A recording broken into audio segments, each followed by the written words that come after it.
for some peace of mind, but TikTok said a gator drove a Jeep through the blinds. Florida man's at it again with fireworks and a goat, and someone married a ghost in a Dollar Tree coat. Hey, what in the Walmart rapture is going on? Aliens dancing in a Waffle House song. Karen's got a taser in the checkout line, and Dr. Oz just adopted birds to fight off crime. Oh, I'm just sitting here scrolling, my jaw on the floor. The internet's a circus and I can't take no more. Yeah, when it's wildin', there's a raccoon in the sink. Someone robbed a Wendy's just to steal a frosty drink. A pastor's gone viral yelling about the end is near, while folks ride hoverboards in wedding gear.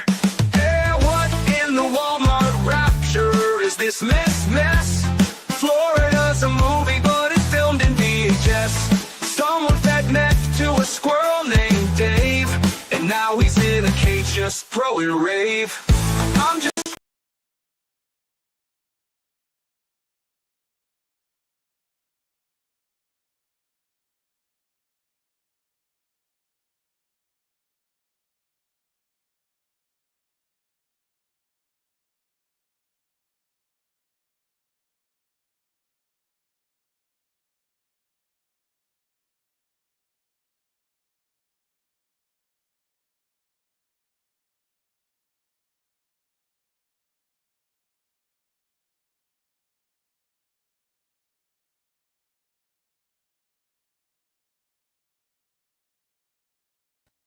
Okay, we should be back. I should not be muted. Otherwise, today is going to be a lovely day of trying to figure things out while I do everything to figure out what is going on. So hopefully you can hear me now, which would be helpful, because once in a while I tend to have, yay! Okay, well, StreamYard has been incredibly funny today, even trying to do musings. I looked like I had a strobe light on me.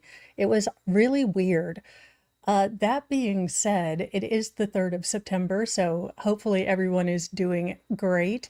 We have an update on the Lakin Snelling, UK cheerleader, and her hearing, I haven't seen hide nor hair of it posted on YouTube or any of the local channels, so I'm guessing they did not actually stream it. Sometimes Kentucky does, and sometimes they don't. But a 21-year-old University of Kentucky student charged in the death of her newborn was released on bond and pled not guilty while still being investigated, both court filings and the police said. Now, the UK senior, Lakin Snelling, was released to home imprisonment without an ankle monitor after she paid a $100,000 bond. The release stipulated that she has to live with her parents. Snelling was in court Tuesday entering a plea of not guilty to 3 counts: abuse of a corpse, tampering with bodily evidence, and concealing the birth of an infant. Her next court date is at, and let me write this down while I have it with my handy dandy Remember All notebook, on September 26th at 8:30. So I will try to cover that one if they have it.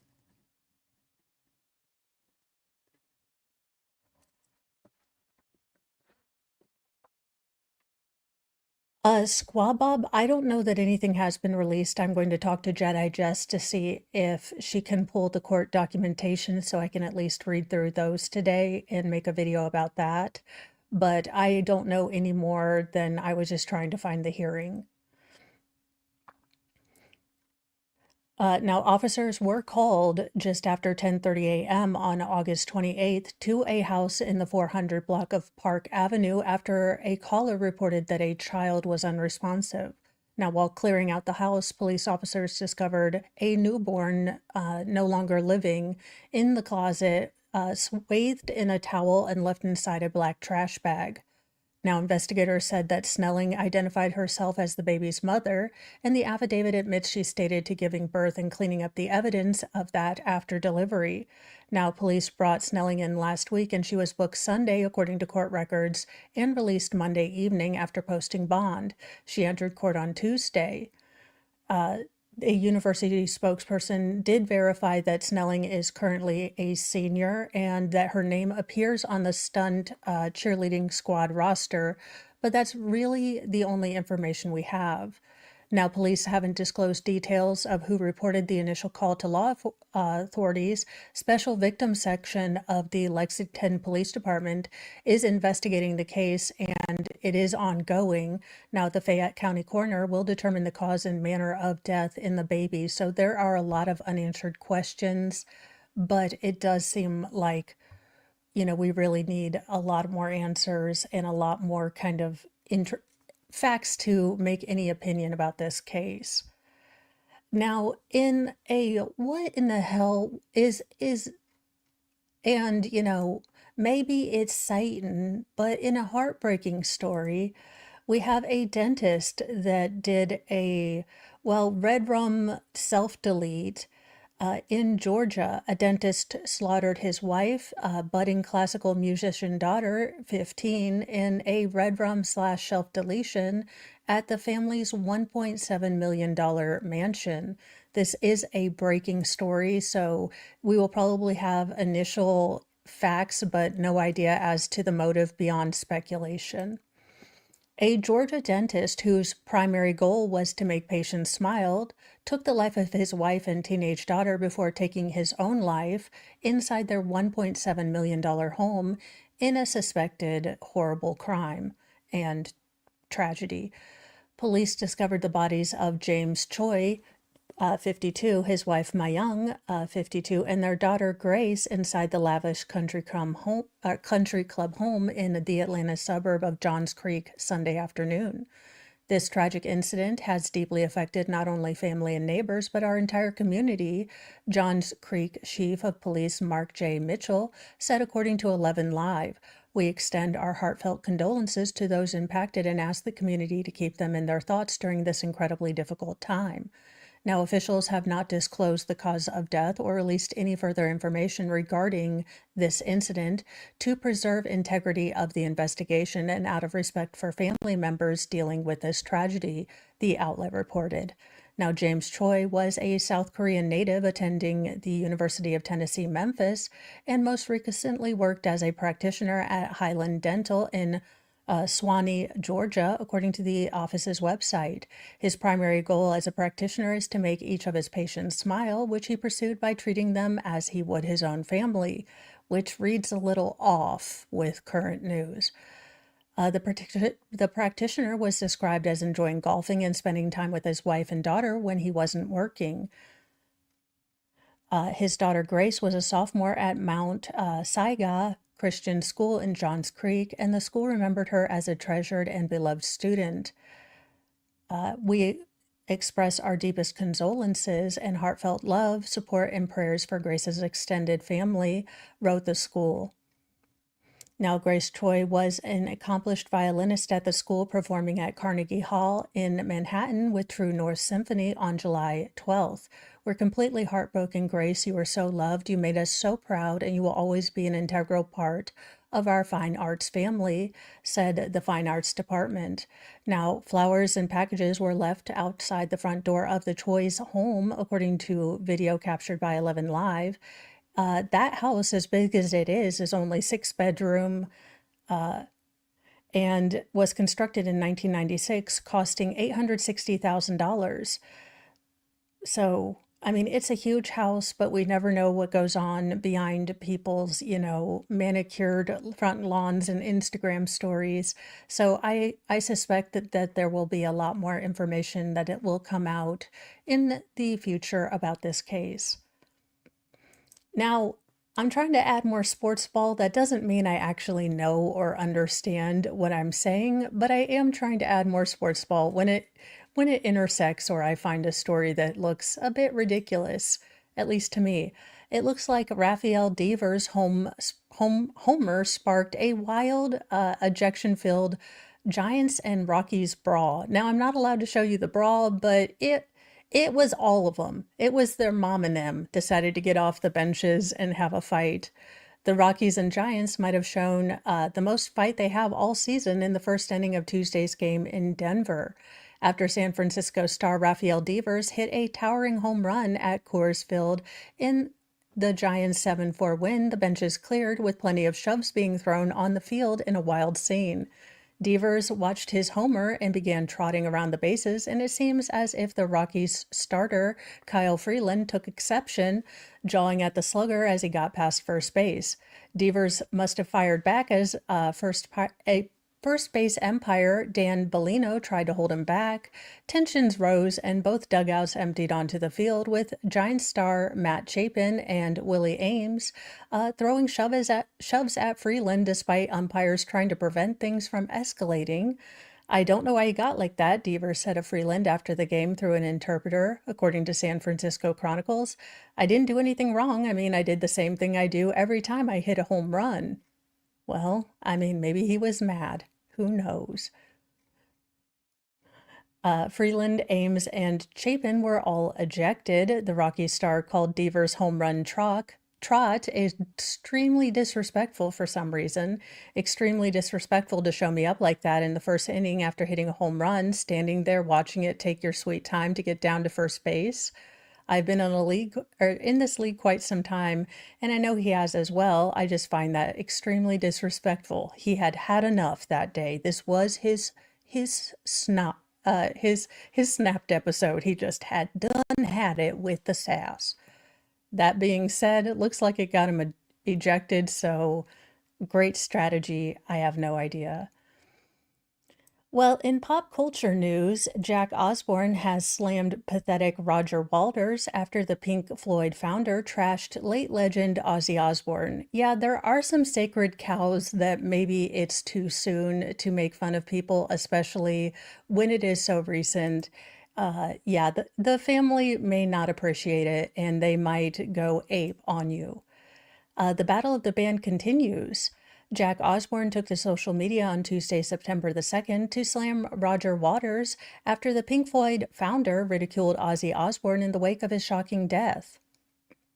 Well, I mean, it's the Pink Floyd guy. He shaved off his eyebrows and made the wall. Are we really taking him as a litmus test of social niceties?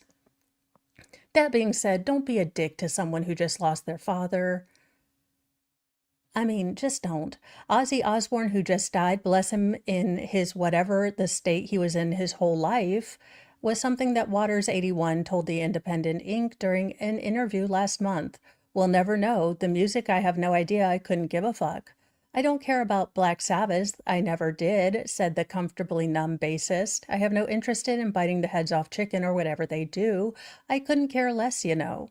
After hearing Waters' surprising remarks for the first time this week, Ozzy's 39-year-old son rushed to Instagram to fire back at the Hey You musician for disrespecting his father.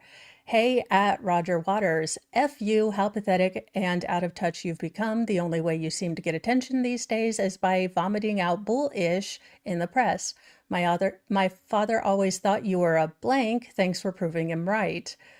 Again, or you could have called him. I don't understand the Twitter flame wars, but look, I don't get this. If you have an issue, I would have gone and talked to him. But, or having a Twitter flame war seems to be fine. Now, Ozzy and Sharon's only son ended his fiery message with a clown face emoji before returning his Instagram stories to sharing more hashtags with F Roger Waters. Now, the Post reached out to a Waters rep for comment. The Black Sabbath legend passed away on July 22nd following a lengthy battle with Parkinson's disease.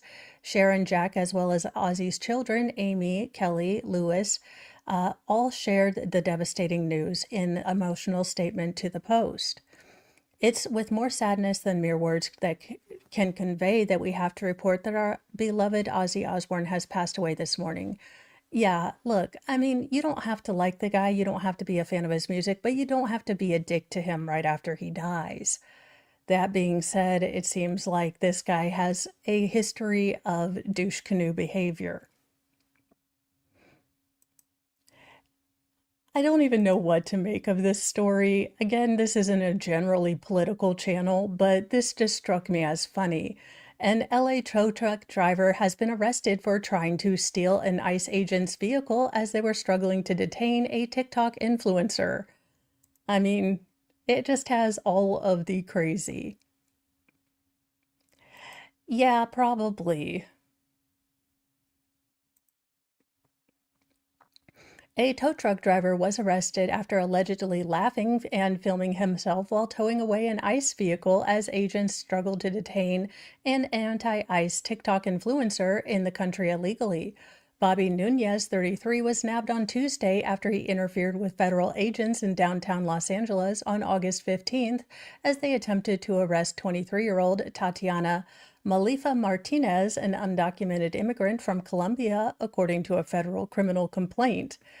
I don't know who needs to hear this, but don't mess with the feds. They have a lot of resources to screw your life up. I mean, I make no moral judgments on what the federal government is doing in this particular setup. What I do say is they have all of the big resources to screw with your life, so maybe don't interfere with the feds, regardless of how you feel about certain policies. I don't care which side you're on particularly, but this is just a general, like, as your unlicensed life guru, don't, don't mess with the feds. Now, the agents had her vehicle pinned with two flashing law enforcement SUVs at the exit of a luxury high-rise parking garage to prevent the anti-ICE TikTok influencer from escaping in her Tesla when Nunez allegedly stepped in. As officers were struggling to place her under arrest, Nunez approached her car and tried to open the passenger side door. When officers warned him that he was interfering with a federal investigation and faced arrest, the brazen tow truck driver allegedly shot back, threatening that something was going to happen to them. Also, don't threaten the feds. During this time, a second man approached her Tesla, forcing the officers to switch their attention to him. Now, while they were distracted, Nunez allegedly got into his Dodge tow truck and towed one of the government vehicles that was boxing in Martinez's his vehicle. Now, at the time of this interference, the government vehicle had his keys inside and a firearm locked in a safe as well, the complaint states. Nunez allegedly laughed and filmed while towing the government vehicle and posted footage on social media, according to Fox News. Yeah, or if you're gonna mess with the feds, maybe don't film it, like, for evidentiary purposes. Your defense attorney is like, screw my life. Now, a viral video of the incident posted on X by acting United States Attorney Bill Easley shows agents cuffing the illegal migrant, even as one officer dashed after the runaway tow truck on foot. The government vehicle was eventually found about 2 blocks away. Homeland Security investigations ultimately led agents to tracking Nunez down through videos posted to TikTok. Cops located Nunez's tow truck sitting in a marked parking spot at the same upscale downtown LA apartment complex 2 days after the incident. Apparently he thought it was going to be funny to interfere with our enforcement operations. Now he can laugh behind bars as he faces jail. Now, he has been charged with theft of government property and faces up to 10 years in federal prison if found guilty. Law enforcement had been arresting Mafila Martinez, who crossed the southern border illegally in 2022 and was promptly released into the country after she was convicted of a DUI triggering her arrest by the federal agency. So there you go. I mean, again, don't tow away a federal vehicle and then put the videos on TikToks. You'll get arrested just for stupidity when Mo rules the world. In stories, we have an extra big selection of Final Form Jesus today. We have a bunch of stories that will make you wonder, are we living in the end times? I posit, well, after these stories, probably. Ye keep its grove, thou glowing shrine of thirst traps, scams, and dollar signs. We chant in tones both grim and low, for virtue fled a long time ago. Kyrie eleison, Christe descendat, Final Form Jesus return in wrath. With six-pack glistening, sword in hand, he cometh swift to cleanse the land.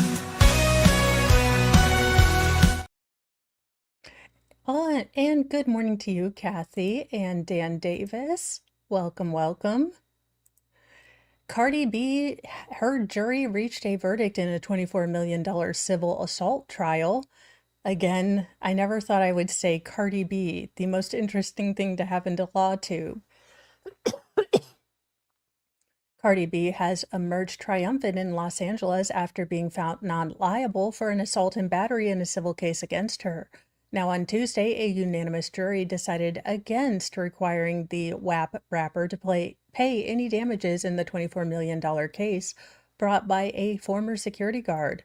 Now, according to TMZ, the mom of three, who was accused of spitting on and using racial slurs against Amani Ellis in 2018, the alleged incident, plans to countersue following the verdict. Now, Cardi B, 32, denied a physical altercation during testimony last week, citing her pregnant condition and Ellis's size. She counterclaimed that she and Ellis verbally sparred after the security guard violated her privacy by recording her during a doctor's visit while she was pregnant with her first child, Culture. In a dramatic claim, Ellis alleged that the rapper had injured her cheek after striking her with a fingernail. Though the doctor at the rapper's Beverly Hills OBGYN office testified they did not witness her striking the guard. Ellis first brought the lawsuit against Cardi B in 2020. A rep for the Bodak Yellow hitmaker did not immediately return Page Six's request for comment. Again, Culture with a K, JKD Buck. Earlier in the day, Cardi B lashed out by throwing a marker at paparazzi who questioned her about pregnancy rumors allegedly circulated by her estranged husband Offset as she exited the Los Angeles courtroom. After hurling a marker which she snatched from a fan with an outstretched arm, the rapper reprimanded the photographer for showing disrespect. Do you see a woman asking these types of questions to me? She asked in part, wagging her finger at the paparazzo. Why do you feel as a man you can ask me these type of questions? Well, because you're dressed up like you're a circus character, ma'am. I mean, look, I dress up as a stick. I have outfits that I know are going to draw attention. So if I dress up like a Berber couch, I mean, I would expect to get asked ridiculous questions. That being said, she probably spent more on this ridiculous outfit right here than I have spent on ridiculous Sailor Moon stuff. So there you go. Cardi B is lecturing people about manners. If that's not a sign of the end times and irony, I don't know where Alanis Morissette is. Well, is The Rock okay? Blink twice if you are in a hostage video and your wife made you wear that shirt that looks like pajamas and a button down all together. A shrunken, deflated Dwayne "The Rock" Johnson is nearly unrecognizable in latest Red Picture, pictures. Is that Al Roker? Al Roker is alive, so don't be alarmed if you see the NBC weatherman trending on social media. Roker is being compared to Dwayne "The Rock" Johnson in words I never expected to type after a shrunken and deflated version of the former WWE champion hit the red carpet for Miu Miu's Women's Tales event last week in Venice. Now, Johnson, 53, appeared to have followed in the footsteps of fellow pro wrestling veteran Batista and shed some of his extra muscle, presumably to maintain a healthier lifestyle. This is hilarious. Y'all hear me out? The Rock could play Al Roker in a biopic. Oh my gosh, they do look very similar, and I never thought it before, but now I'm never going to unsee it. Oh, well, that makes sense. I mean, look, things that I wouldn't see here but would be perfectly normal in Florida makes sense.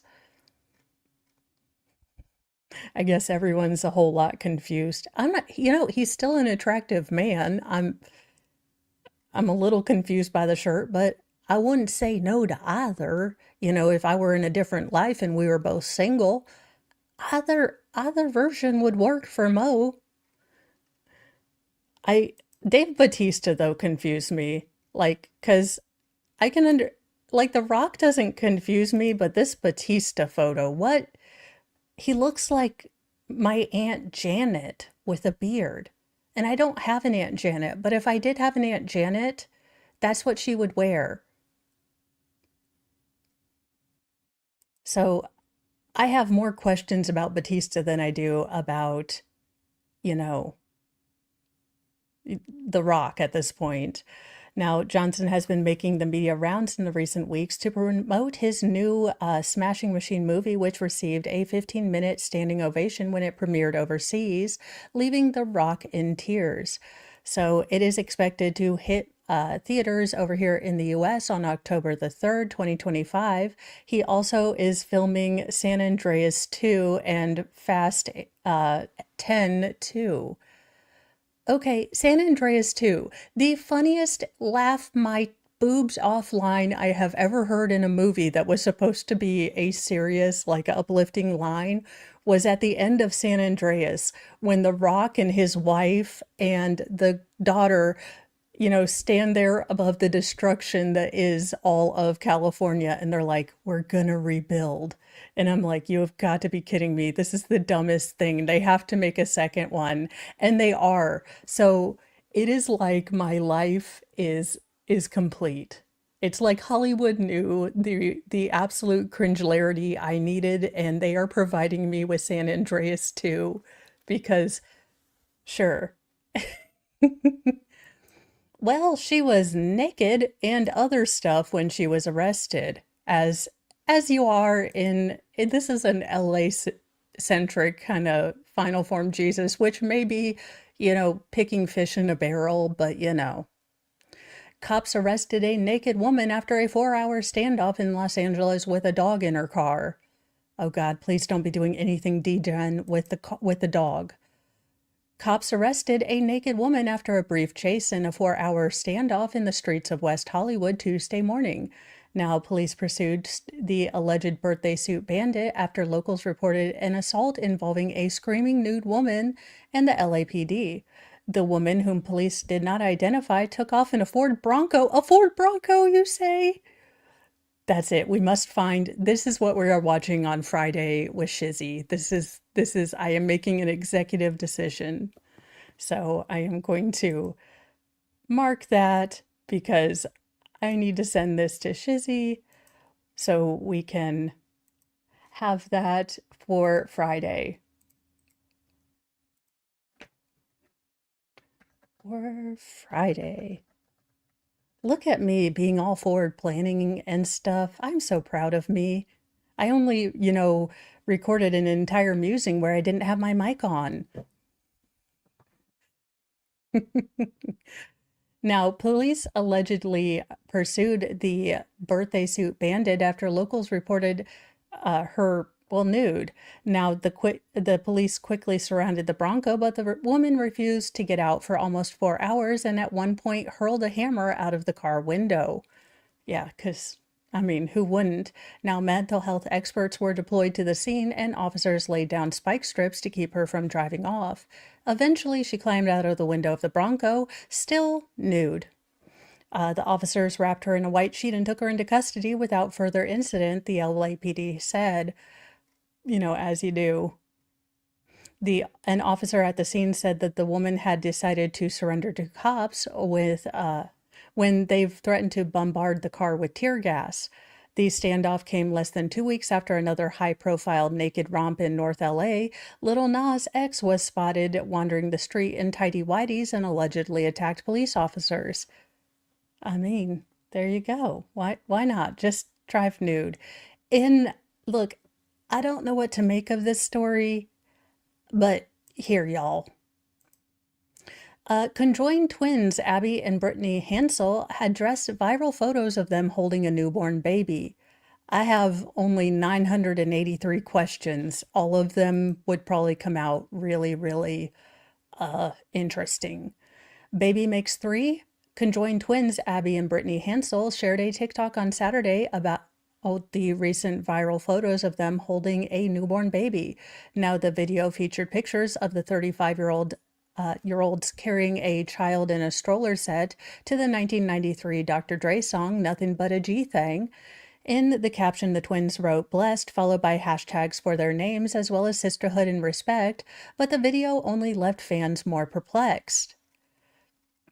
I have so many questions, one fan said in a comments section, as they're seen, holding this baby. I still don't know what to say, another one wrote. Oh my God, we need more information here. Now, Brittany and Abby, the latter of whom is married to Josh Bowling, were first photographed with the newborn baby on August 14th. The TMZ photos showed the sisters pulling a car seat into their vehicle and while parking in Adin Hills, Minnesota. Since then, the fifth grade teachers have been seen with the baby multiple times, including at a stop at McDonald's before heading into work on August the 30th. Now, 3 days earlier, the Sun had published photos of the sisters showing off a newborn to friends at the Minnesota school where they worked. Now, the twins and Abby's husband have yet to confirm whose child this is. Abby and Brittany are dicephalitic. Look, they're conjoined twins with two heads. Basically, their bodies did not separate fully beyond the heads. Now, Brittany has control of the left arm and leg, while Abby helms the right arm and leg. The pair each has their own head, but share a torso, organs, and one bloodstream. Now, they did have a show on TLC in the summer of 2012 that only lasted one season. However, they have maintained a sporadic presence on social media. Now, Abby married Bowling, a United States Army veteran, at Jerome Event Center in Delano, Minnesota, in 2021, though the wedding wasn't made public until Tate.com obtained public records confirming the nuptials in March 2024. Abby reportedly did not list her twin as a witness to the marriage. Abby and Bowling both listed her other sister, Morgan, and a person named Cosmo as witnesses. The twins shared photos from the wedding 2 months later to their TikTok account where they have 30. Okay, none of this explains if they had a baby or not. And I really don't want to dig into their Instagram because, I mean, as much as I have questions, they should be allowed to have major life milestones, to themselves and answer all of our ridiculous questions whenever they're ready. So that being said, if they had a baby, congratulations. If they don't want to share it, if it's, a baby they're fostering or whatever the thing is, when y'all are ready, we will all be there to congratulate you, but we might have some questions. So if you'll bear with us, most 98% of us just hope that everything is okay with you. We just don't really understand how any of this works, and I do mean any of this. That being said, I don't really care all that much. I hope that the baby's fine if it is their baby, but they should be allowed to, reveal that when they're ready. I do understand the hypocrisy of spending 5 minutes, covering this story when I just said they should be allowed to do that. Look, personal morals and breaking news. Look, I never said I wasn't a hypocrite about things all the time. An English traveler snatched a 4-year-old from his mother at a Miami airport, wrapped his legs around the child in a bizarre scene because God told, her to do. So she stole a baby from his mother and wrapped her legs around him because God told her to. Not actually the strangest thing that's happened in Miami airport lately. An English woman allegedly snatched a crying 4-year-old boy from his mother's arms at the Miami airport, refusing to let him go because God told her to do it, according to reports and the authorities. Alvina Omsari Abaga, 23, approached a mother at a checkpoint at Miami International Airport on Tuesday morning and asked her if she could soothe her crying 4-year-old, according to Miami-Dade Sheriff's Office report obtained by Fox News Digital. Now, reportedly, Alvina picked up the child, stepped out of line, and walked away from the mother. The panicked mother then followed, Alvina, demanding her child back, but Alvina allegedly replied, "No, this is now my child." She then wrapped her arms and legs around the boy to prevent him from escaping her and pushed the mother away. At one point, the mother of the child, grabbed the child's arm while she was still holding his leg, and the two were trying to wrestle each other over this boy. A hero witness, later identified as Naylette Montoya, then grabbed the child out of Avelina's hand while she continued to yell at her to give her child back. Now, Alvina fled the scene and was eventually arrested at an airport checkout point after employees called 911. She told the police after her arrest that she remembered the mother coming back to get the child, but did not remember what happened after that, and only took the child because God had told her. Now, Alvina told deputies she remembered a wall with a rainbow on it and wanted to sue the child with an image. She is being charged with interference of custody and 2 counts of battery. Now, Alvina hails from Luton, England, according to the Miami Herald, and she's currently being held in the Turner Guilfoyle Night Correctional Center. So, yeah, watch your children. And in a story I don't really care about, but in the Justin Baldoni and Blake Lively, well, cluster F of a trial, it looks like Perez Hilton has scored a victory against Blake Lively. Perez Hilton was all smiles leaving the Nevada courtroom on Tuesday as he fought back against Blake Lively's legal team in their ongoing legal saga. Now, Hilton, born Mario Lavandria, became the focus of a heated dispute over whether he should be forced to hand over his sources and unpublished material tied to Lively's lawsuit against her It Ends With Us co-star Jason Baldoni. Now, ahead of Tuesday's court battle, Perez Hilton made it clear that he had no intention of backing down, framing the battle as a matter of protecting his journalistic integrity. So what happened inside the courtroom on Tuesday? Well, he dressed in that. Actually, I don't hate that suit jacket. I would never wear it, but I don't hate it. I hate it for me. I don't hate it for him. In court Tuesday, Perez Hilton put his faith into Nevada's journalistic shield laws, which are meant to safeguard reporters from being forced to reveal sources or unpublished materials. He has continued to maintain that his media coverage of Lively was based solely on his personal opinions about the case against Baldoni and not any part of a coordinated smear campaign.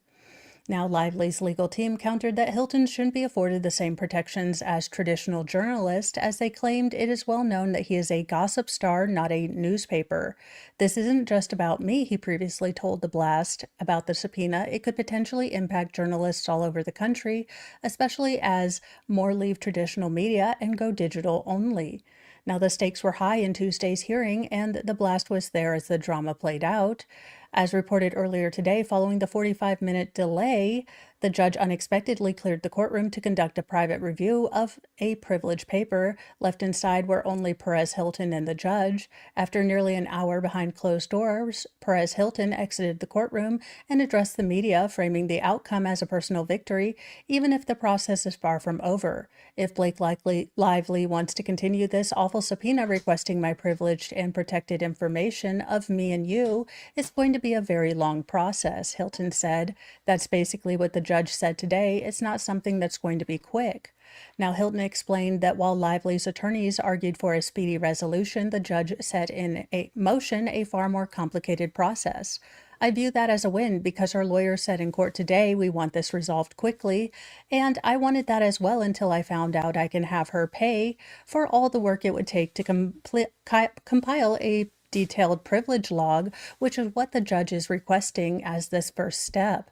Now, he went on to explain how complicated the process will be. He noted that before even reaching the first official step, the judge ordered him to gather quotes from 3 forensic experts and a paralegal by Monday.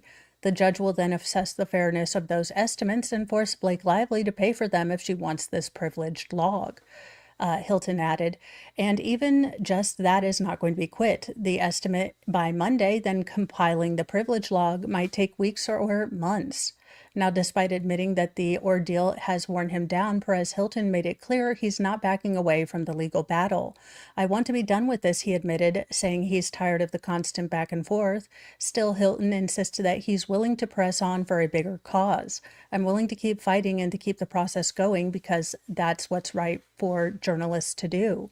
He added he refuses to be intimidated by this woman and her husband using their money to get things they know they're not entitled for. For Hilton, the case has become less about a personal inconvenience and more about setting precedent for the press during a digital age. So this is very interesting, and I do wonder how protections are going to continue to have to evolve now that more people are becoming independent journalists or independent content creators. Where do those journalistic, legal protections end? Can anyone be a journalist? Do you have to go to school to be a journalist? What is it that we are going to now have to sort of figure out in our statutes how they apply to digital media? Now, the Blake Lively drama first erupted last December when the actress sued Baldoni for $250 million, accusing him of inappropriate on-set behavior during the filming of It Ends With Us. Now, Baldoni countersued with $400 million countersuit and defamation claim. But in June 2025, a federal judge in New York dismissed his countersuit. Both sides have denied the allegation, and Lively's $250 million case remains on track for trial in March of 2026. So that is a Baldoni sort of update for you guys. I know I haven't been deeply involved in this case, but it is one that when new things come out, and I do think that the interesting definition we are going to have to make between what is a digital, is there any difference between a citizen journalist and, a classic journalist, and where those protections kind of extend, is a very interesting, nerdy thing that I admit I geek out on. So there you go. I'm not exactly the most trendy person, but it is interesting. Ooh, very good point. I need to get that blazer now. Well, in a story that I think is definitely going to bring up a lot of legal questions, though it is incredibly difficult to discuss, I do think we are going to see more legal issues arising from this assisted deletion that is being pushed in Europe, Canada, and as a choice. A mother told her family that she was going on vacation, but later they got a text informing them that she had assisted deletion. I, again, I don't know.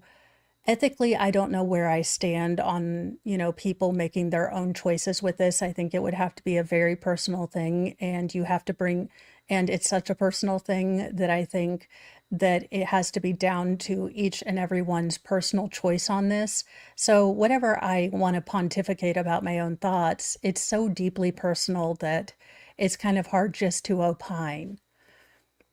A daughter is opening up about the chilling way she learned that her mother had traveled to Switzerland to end her life without her family's knowledge. On July 8th, Maureen Slow, a 58-year-old from Cavan, Ireland, told her family that she was going on a vacation to Lithuania with a friend. However, she confided in two friends that she was actually traveling alone to Switzerland. Now, the following day, her daughter Megan Royal was contacted by one of her mother's friends with concerns about a real plan. A close friend of her messaged me on Wednesday night, possibly at 10 p.m. I was in bed with my baby, Royal, a mom of two, recalled in the Irish Independent, and he would just replied like, yeah, your mom's in Switzerland. And he said, you have a right to know. I was sworn to secrecy. She's there, and I think she wants to end her life. I was so scared at that moment. Now, Royal said she immediately called her father, who tried to contact their mother in Switzerland. She said that Slow ultimately promised she would return home. However, the following day, around 1 p.m., she received a text message on WhatsApp informing her that her mother had passed. What's worse is not only did I get the text on WhatsApp, but they advised me that her ashes would be posted to me in 6 to 8 weeks. In that very moment, because I was alone, I sat there with the baby and cried. I felt like my world ended. Now, Royal explained that the text message came from Pagagos, an assisted dying nonprofit organization in Listel, Switzerland. She learned that Slow had quietly filed an application and paid £15,000 to take this journey. Now, that has been a legal option in Switzerland since 1942, according to Dignity in Dying, a British organization. It is different from euthanasia, which is illegal because the patient themselves administers the drugs rather than a doctor. Now, following Slow's death, her family is now looking for answers as to how it happened without their knowledge. Royal described her mother as a fiery, smart, dedicated woman. However, she told the outlet that she had a long history of mental illness and had a, attempt while struggling to cope with the deaths of her two younger sisters. The family did try to help her through this difficult time. No one was saying she wasn't feeling pain, not good enough to go and But, you know, she had a lot.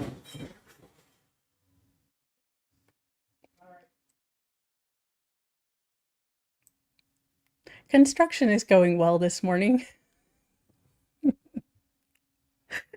Mr. Mo is okay. Again, this is such a touchy comment, and I don't want to hurt anyone with this, but I do think that we are going to see a lot more of these type of cases and how these intersect with laws and, you know, the family's right to have input versus the individual's right to make these choices. I I don't have easy answers, and they're not easy answers, but I do think that this is something that will be absolutely kind of at the forefront of law and changing law soon. I think with these advancements, with, you know, the people wanting a right to choose when they're faced with critical or terminal illnesses needs to be honored, and the family's right to know and be included also needs to be honored. And I know there are no easy ways to answer this, but I do think that this article brings forward a lot of things that we've put these things into place, but not really thought about the complexities and the pain and all of the legal entanglements that these new things offer. And I know this isn't new for Switzerland, but this is certainly something that is very new for a lot of countries, including the US, you know, Canada, the UK. So I don't bring this up to sensationalize or anything like that, but I do think that we are going to see a lot more of these stories in the intervening years. And maybe, just maybe, we can sit down and have these hard conversations now rather than having a lot more of these cases show up. But that's just my idea. Now, we have some doozies for Lord Chippy awaits today because, well, it's Wednesday. But let's meet them, our contestants for Lord Chippy today. I love that I can constantly lose the video, so I don't look like I'm supportive or like in charge, but I actually am prepped sometimes. They're our skin, they steal our grace. These monsters wear a human face. No gavel, no badge, no throne, no crown can stop Lord Chippy from burning them down. Justice ain't fast, justice ain't clean. It's a long, sharp road through the in-between. So raise your fists and light your flames. Chippy's coming and he don't play games.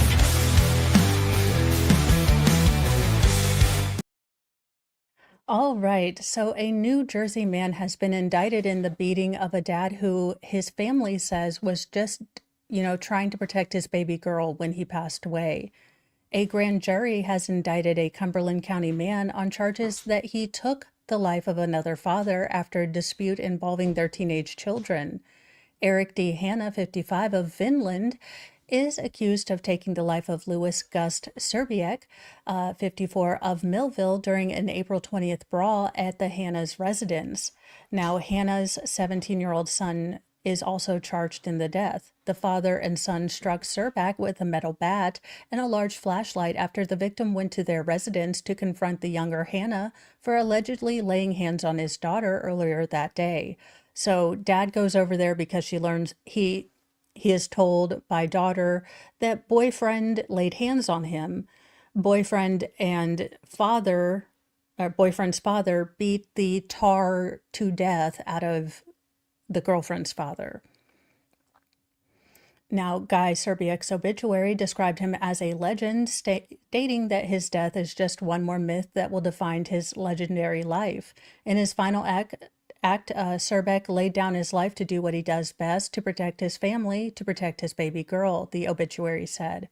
Eric Hanna was originally charged with first-degree counts of murder and conspiracy to commit murder, along with second-degree aggravated assault and a weapons offense. But the grand jury did not indict him on the murder charges. Last week, the grand jury indicted Hanna on charges of first-degree aggravated manslaughter, second-degree conspiracy to commit aggravated assault, second-degree aggravated assault, third-degree possession of a weapon for an unlawful purpose, and fourth-degree unlawful possession of a weapon. Now, Hanna's attorney did not respond for a request for a comment about the indictment. Surbeck's daughter was in some kind of relationship with Hannah's son, Cumberland County Assistant Prosecutor Kathy Wilson said during a May court hearing. Now, the father told her daughter about the alleged, DV, and Surbeck went with her to the Hannah home on Easter Sunday to speak with the family. Police said that Surbeck and Eric Hannah were longtime friends. Surbeck was met at the door by the teen charged in the case. The juvenile defendant came out and immediately threw punches at the victim, Wilson said. Hannah's daughter did record some of this incident. Now, the juvenile defendant then went to retrieve some kind of bat, which is seen on a cell phone video taken by the defendant's daughter, and he was attacking the victim with the bat. Now, the video shows Surbeck holding the boy on the ground and the boy continuing to hit him with the bat. Prosecutors said the teen suffered facial injuries in the incident. Eric Hannah is seen on the video holding a large metal flashlight, and Surbeck's daughter told the investigators that he hit her father in the head multiple times with it looks like this was probably a mag light. Those are very, very heavy and could be an incredible weapon. So absolutely, those could be considered deadly or fatal weapons with how much weight they have behind them. Now, the video doesn't show Eric striking him with a flashlight. However, a noticeable mark found on Surbeck's head matches the imprint from the flashlight. Now, the teen has also been accused of striking Surbeck's daughter in the head during the fight. Now, when the Surbecks tried to leave, the teen started hitting Surbeck's car with a hammer. At that point, Surbeck said he couldn't breathe and collapsed. Unfortunately, he passed away while being transported to the hospital. Now, Eric Hannah wasn't involved in the fight and didn't strike anyone, according to his attorney, William Popenjoy. During the May hearing, the father came outside after the incident was over and tried to defuse the situation, the attorney said. Now, Hannah does remain jailed pending trial and is due back in court September 8th for a post-indictment arraignment hearing. His son was also charged with homicide and weapon offenses, along with aggravated assault and for striking the daughter. Prosecutors weighed whether to try him as an adult or not.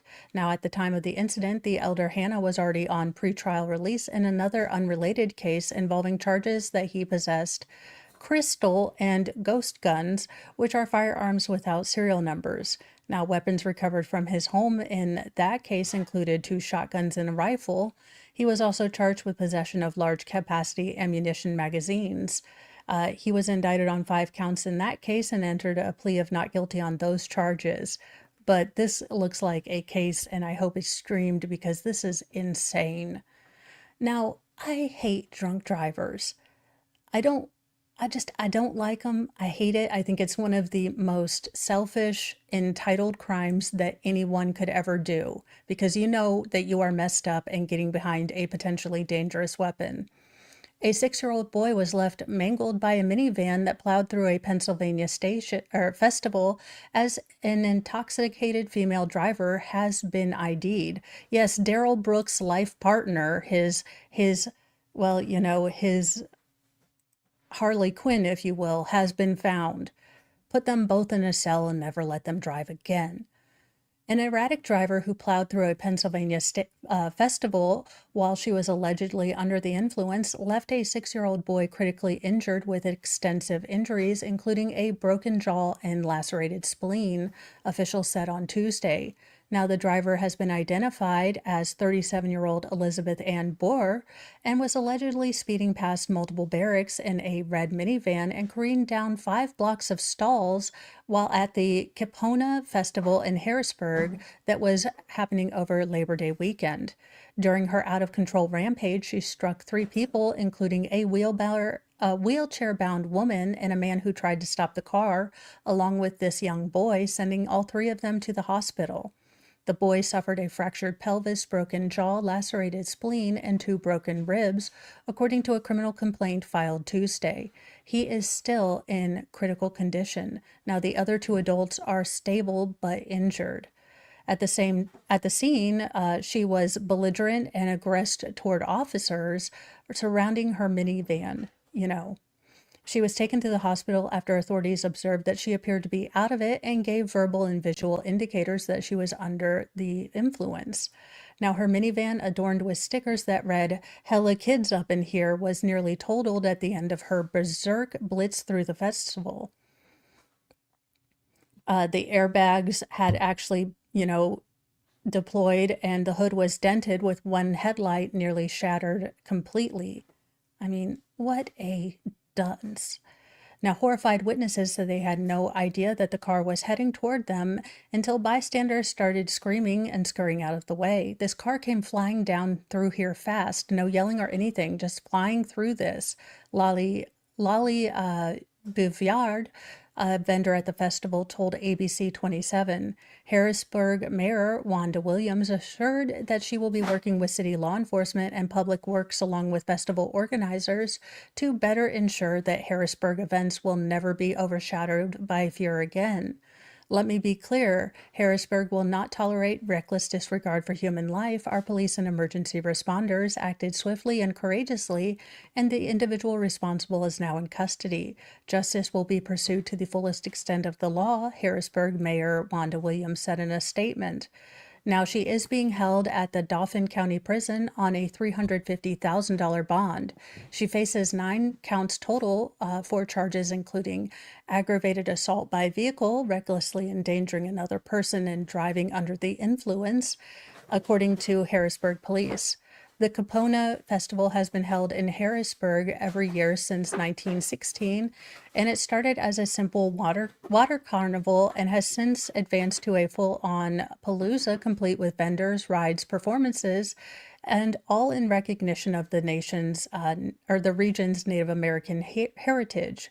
So I just lock her away and, throw away the key. Same with this douche canoe. You're a douche. A lawmaker who tried to gouge his wife's eyes out, run his daughter off the road in a big truck, has resigned after pleading guilty. Well, sure as hell hope you would have. A 46-year-old Oklahoma state representative will not be spending any time behind bars for a series of DV incidents that included him trying to gouge his wife's eyes out and running his wife and 16-year-old daughter off the road. Douche McDoucheface. We're going to need to send this man directly to the sun because Lord Chippy would get sick with him. Pawnee County District Judge Patrick Pickernell last week handed down a 1-year suspended sentence to Republican Representative Ty Burns after he pled guilty to 1 misdemeanor count of DV and 2 misdemeanor counts of assault, authorities announced. In addition, Burns will be required to complete a batter's intervention program as part of his sentence. These are serious charges, Attorney General Genter Drummond said in a statement. While there's no excuse for DV, I am encouraged that the representative has taken responsibility for his actions and will receive counseling under terms of his sentence. DV is tragically all too common in our state and must be stopped. So you gave him a suspended sentence. You're doing great. It's not important if he's doing a suspended sentence.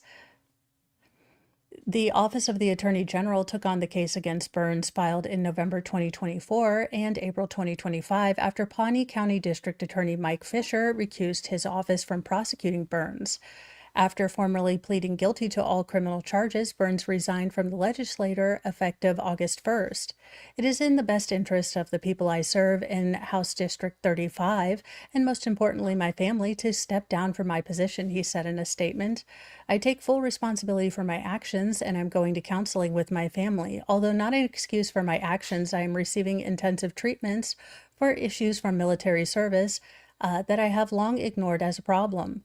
According to a probable cause affidavit obtained by Law and Crime, Burns and his wife on April 24th got into an argument that culminated with him showing up at a home in Morrison, a city some 80 miles northeast of Oklahoma City, where there were at least 2 young children present, and being verbally abusive towards his wife and pushing her around. Now, the couple's 16-year-old daughter was also in the home along with another adult female. When the other female attempted to leave the home with the children in her van, police said that Burns came storming out of nowhere and started shaking the van, pushing it, and also opened and slammed doors. Ty Burns started screaming at Redacted, "Get the F out of here. I hate you. You caused all of these problems." Burns told Redacted to get the F out of there and that she would be sorry if she stayed. Redacted thought Burns was going to hurt her. Now, when the van pulled away, authorities said Burns got into his big truck and started chasing. The affidavit said he came really close to the van, got to the side of the van, and tried to make them leave off the road. And this man deserves a suspended sentence. I don't like it when Republicans do it. I don't like it when Democrats do it. How about we take out the trash? How about when someone shows that they are a garbage human, you call it out as garbage and don't give them a suspended sentence because they happen to be on your side of the, team sport that is politics? How about we call out trash behavior no matter who does it and say that it's not acceptable on either side? But I know that's too much for our political, theater that is what it is. So, it is strange when I am the voice of reason. Now, again, he was able to finally overtake the van, stopping in the road, blocking the vehicle from moving forward, and demanding that his daughter get out of the car. "I'm going to make sure you go down," he screamed at her. I'm going to, red rum you." In a recording of the incident taken from inside the van, one of the occupants can be heard saying, "He's literally following us in the truck. He's chasing us, like he's literally about to red rum us." The driver of the van said she believed she'd hurt her back and head when Burns ran them off of the road and they hit a ditch. Now, during the investigation, Burns' wife told investigators about a separate incident that took place during Thanksgiving 2024 when she said that Burns got mad at her because she made plans to do something with a friend. After telling Burns that he was too controlling and that she was going to her friends anyway, he attacked her, per the affidavit. He allegedly followed his wife into the bathroom and was pointing at his wife, then forcefully tried to take her eyes out with his finger. He broke a blood vessel in his wife's eye, and as a result of her eye injury, she could not work the whole next week.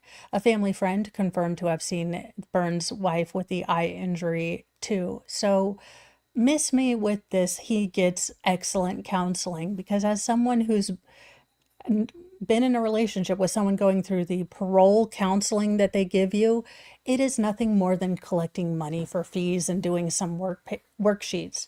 Yes, you get out of it what you put in, and if someone is really, wanting to put in the effort and change their lives, yes, it can work.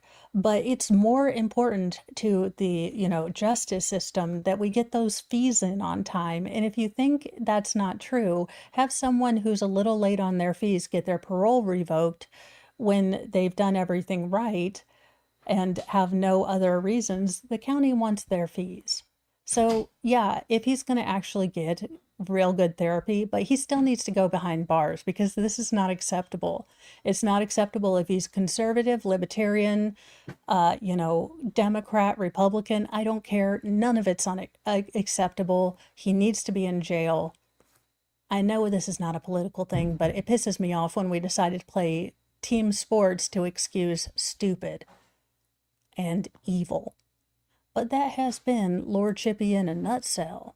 Well, in a nutcase. Today. All right.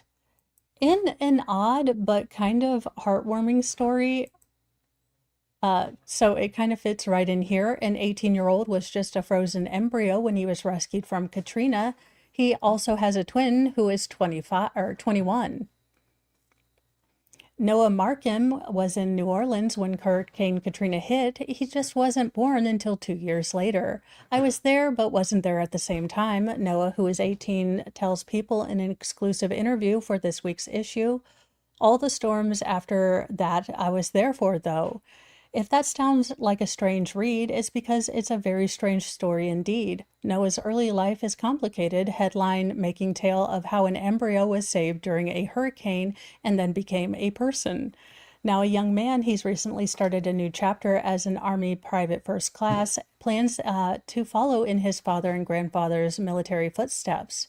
His parents, Glenn and Rebecca, had used in vitro fertilization to have their first son, Whit, on August 19th, 2004, about a year before Katrina made landfall.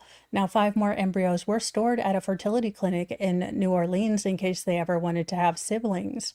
Well, just prior to the hurricane hitting, 1,200 canisters holding frozen embryos, including the Markhams, were topped off with liquid nitrogen and moved into Lakeland Hospital, according to the clinic's disaster plan. Glenn Marcus tells People that the then Louisiana governor, Kathleen Blanco, approved the rescue team to go to Lakeland to rescue embryos. The best case scenario for the embryo was that the embryos could remain safely frozen for weeks, but with the power out at the facility, as it was in so many other places in the city, the temperatures topping 100 degrees, the embryos might not have survived at all. So a rescue was launched on September 11th, 2005, and the embryos were found intact. Noah was one of them, Glenn says. They went in flat-bottom boats from different police agencies and got them before they defrosted. So there's Noah in his little container. Noah says when he was younger, he thought he just got pretty lucky. The older I get, I definitely think I wouldn't be here if not for them. I'm very thankful to the people that saved me. It was 2 years after the embryos were saved before the Markhams decided to have another child. Noah, named after the biblical figure, and his famous ark arrived on January 16, 2007. He remembers his mom telling him when he came out of the hospital for the first time, their family was surrounded by news people and photographers. They were just trying to get an interview with her because it really was a miracle. It was all good news from something that had a lot of bad stories. Glenn is a retired New Orleans motorcycle police officer who now works for another agency, and Rebecca is a hospital administrator who later divorced but stayed in the same area as the boys grew up. Noah said that as a child, I was kind of popular and all the teachers would play my video in class because you go on YouTube and there's a video about it. So everyone already kind of knew, but it sounds not believable. No one believes you were frozen. Everyone else in Katrina's path has a story worth remembering too, he says. There's a bunch of bad, sad stories, but at the end of the day, you just feel closer to home because you're all connected.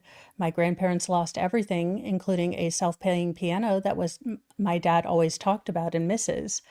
So there you go. 20 years later, you can still drive through parts of New Orleans that are not recovered, but says Noah, he hopes that the lessons learned will prevent another disaster from happening like that again.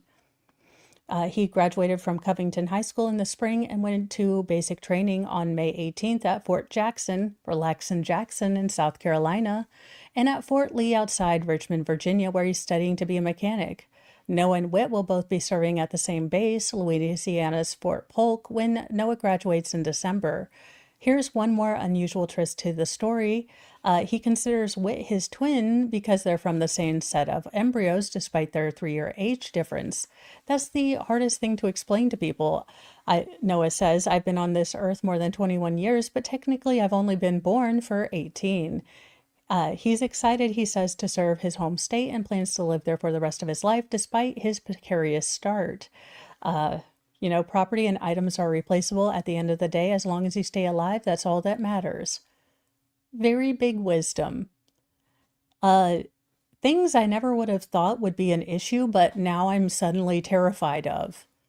But I don't think I'll be getting a Brazilian anytime soon, so honestly, I don't know that I should be this terrified of it. But if you are getting a Brazilian, this is something you need to think about, or a manzillion. It's 2025. Whatever you choose to do for landscaping or manscaping is up to you. I went to a spa for a Brazilian wax, but I was surprised at what the worker was wearing. Well, hopefully clothes. Her wax was the least jarring part of the experience. A New York woman says she was shocked when her esthetician was brought into the room and as she was going in for a personal intimate waxing. Now, the influencer Anissa Navarro shared her unsettling story in a now viral TikTok video. The Big Apple resident explained that she had gone to a European wax center in Manhattan for a routine procedure before vacation when she noticed that the waxer was wearing a pair of Meta's Ray-Ban smart glasses. Now, the sleek $350 AI-enabled frames were designed for hands-free recording. The glasses also come with a Bluetooth speaker that allows wearers to make calls and dictate text by using voice commands. Now, the device is made to have a small light on when it's recording like a camcorder, but people have posted testimonials explaining how to cover up the warning light to allow you to record surreptitiously. Now, when Navarro eventually asked the esthetician about the glasses, she was told that they were prescription and weren't charged, but she, as a client, didn't feel comfortable with it. Though the worker seemed unbothered, Navarro certainly was. Now, Navarro had been having a friendly chat with the woman, but once she noticed the glasses, she became very freaked out, especially given the intimate nature of a Brazilian wax. She couldn't stop thinking about the possibility that the glasses, with their inbuilt cameras, could be recording her during such a private moment. Now, the scenario has continued to haunt her, so she decided to post a TikTok video explaining the situation to get advice on what to do from her followers. Not go back there, and I hope you didn't go through with the waxing. In a follow-up video, Navarro chose to start small and emailed the waxing chain's customer service. She initially received a generic response and then was told that a customer service representative would contact the location to get more information about the situation. Seeking further advice, Navarro consulted 2 law firms. Both attorneys informed her that she likely had grounds to pursue legal action. Yet, despite the professional advice, she hesitated as she didn't want anyone to get fired if the worker hadn't done anything recording-wise. Instead, she was more interested in raising awareness about potential risks of smart glasses in intimate settings and push for clearer policies that would ban recording devices in places where privacy should be a given. Now, in response, the European Wax Center issued a statement to Washington Post claiming that the glasses had been powered down during the procedure. Now, this incident is far from an isolated one. Google Glass was first introduced the concept of smart glasses over a decade ago, but the technology wasn't widely used until recently. The wearable technology has met with mixed reaction, but Gen Z in particular is leading the backlash against these devices' growing presence in everyday life. It feels to young people there's nothing they can do to protect their privacy, like the only solution is just to stay off the internet, which isn't really a possibility. Alice Marwick, a director of a nonprofit research institute, Data and Society, told the Washington Post. These devices, while designed to make life more convenient, also raise significant questions about the future of personal privacy. I don't know. That is a good question. And at the end, we do have a sort of puppy kitten, or at least a pet story. So to end our day, we need a little puppy kitten parrot action. When the world feels like a dumpster dive and humans forget how to thrive, take a break, just you and me, with a puppy and kitten, wild and free. Paws and purrs, let's drift away to a land where tails wag and play. No more noise, just gentle muse in our furry four-legged cruise. He is the world's smartest parrot. That's pretty cool. Hey, he's better than me at doing trig. Oh, crud. I probably can't play this music, can I? 'Cause they're a butt. Oh. But he's a smart parrot. I love it. Look. That's it. He can help my child with his homework. He has become the new homework warden, not me. I refuse to homework warden anymore. I'm getting a parrot, or whatever kind of bird that is. Although birds slightly freak me out, not gonna lie. But this bird seems intelligent and could help me sort coupons. So I'm here for it. A precocious pet parrot from China has earned a Guinness World Record for the fastest time to identify 10 colors. Zhangzhu, a pet belonging to Qin Fiang, picked up colored straw balls and placed them into bins of corresponding colors in just 33.5 seconds, earning a title for the fastest time to identify 10 colors by a parrot. The parrot made one mistake during his attempt at placing a dark pink ball into a light pink container, but corrected the error in time to capture the record. Now Feng, who adopted the parrot when it was just a baby in 2020, says that Zhengzhu always showed an early love of playing with different colored balls, so he decided to train his pet to sort out the colors. So there you go. That's a happy ending. I will see you guys later. We do have the continuation of the Chris Wolfenberger trial, so if you want to hang out at 10:30 for that, I will be doing that. And then tomorrow I may be hanging out with Megan Fox, so gonna catch up with her and see if that's going to go on. So I hope to see you there. And then tonight, Shizzy and I will be going over more of the Kohberger documents and getting into the police investigation, slowly closing in on Brian Kohberger and the paperwork that got them there. So hopefully you'll join me for that at 6 p.m. tonight. And I will see you all later. Remember, be kind to yourself, be kind to others, but have a sassy mouth and carry a can of bitch fire because, you know, sassy and sweet is the way to be. Bye, you guys.